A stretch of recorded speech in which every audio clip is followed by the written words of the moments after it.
Alright, these right here are the third brake lights everybody's getting out of the automobile Auroras and putting them in their box Chevys, mostly, and other old schools, but mostly box Chevys. So I'm making this video on what you really need to do if you're going to put in one of these third brake lights, right? Alright, now we all know how much these things go for on the street.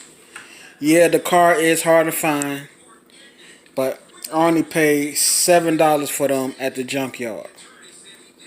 They go for what, $120 if somebody's selling one, and it's gonna be like this plus about 4 or 5 more inches in the front. You gotta cut that front lip off so it can fit on your inside your Caprice. Now I'm talking about Caprice. I'm not talking about no other old schools. I'm talking about Caprices.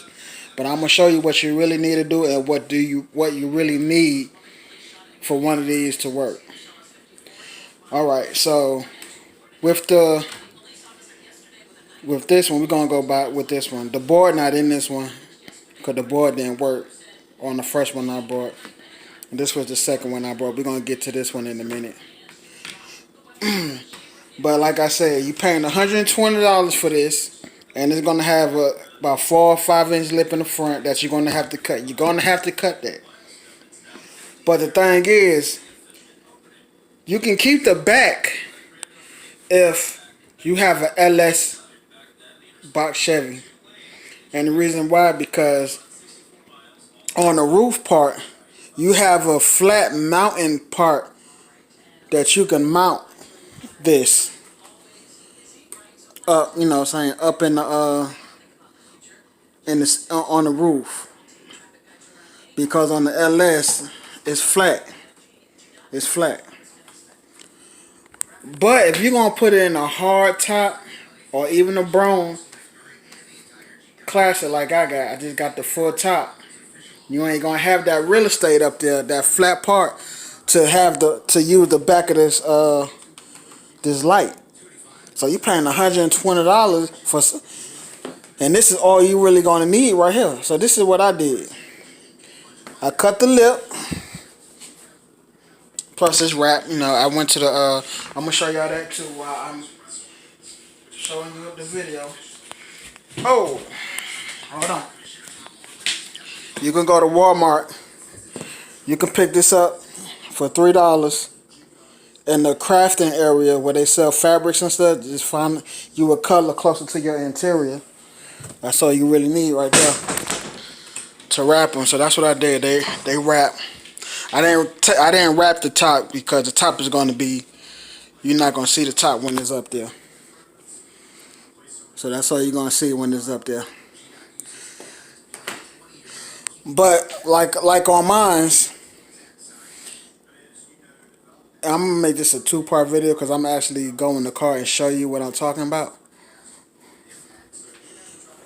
You're not going to need this back part if you don't have a LS, because it's going to be hard for you to mount it up there in the ceiling, and it's going to look like that. And you got this big bulky piece that you don't really need up in the ceiling. So if you're doing a soft top or a hard top, of course they're going to be the same anyway. You need to cut it like that. So you can, you know, that's all. This is all you need right there.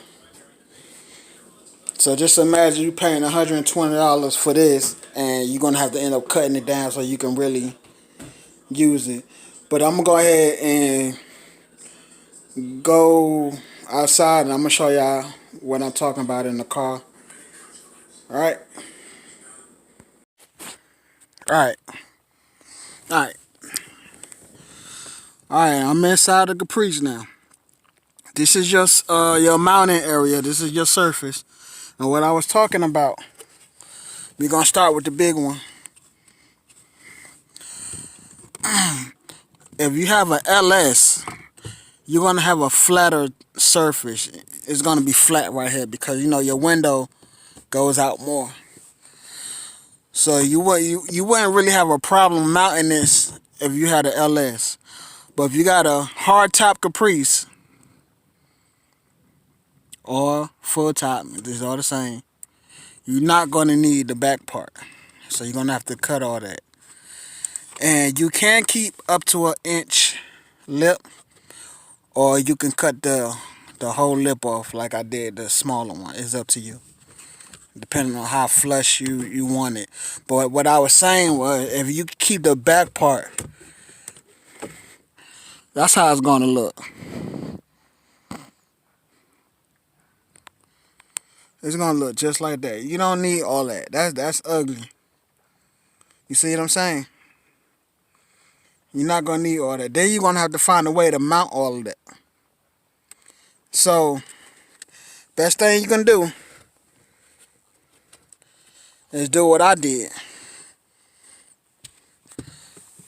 And it's light. It's lighter. You don't need all that bulky stuff. So this is how mine's gonna mount. And it's up to you on how you want it. How you want it mounted, how you gonna mount it and stuff, but that's how it's gonna look. Hold on. Yeah, like that.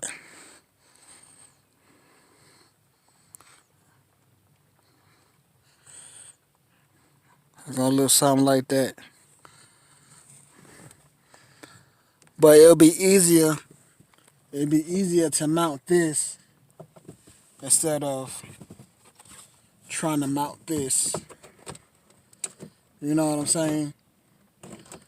And if you go outside the car, your third brake light is actually going to be facing the trunk. It's going to be facing down. So the way I'm going to do it, I'm just giving y'all an idea for the ones that want to do the third brake light in a box Chevy hardtop. It's just to cut it down. And if this is all you're going to use, I ain't trying to knock nobody's hustle or anything, but think about spending $120 on this, plus the 5 inches in the front that you're going to have to cut anyway, just to use this, really. And that be the case, you could just get you can find a LED strip on eBay or Amazon and just use that. You know what I'm saying? So, I mean, I'm finding mine at the junkyard for $7. So, but that's how it's gonna be, just like that. I already got my wires and stuff. So, of course, that's a lot of wire, because I was actually gonna use the big part until I realized I don't need all of that. So, once I mount it up here, then I'm gonna tuck all my wires down into the what's the name part. And basically that's it. That's all you need.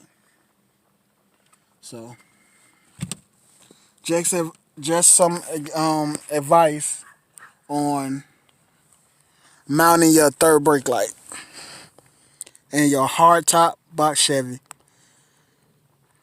So, all right.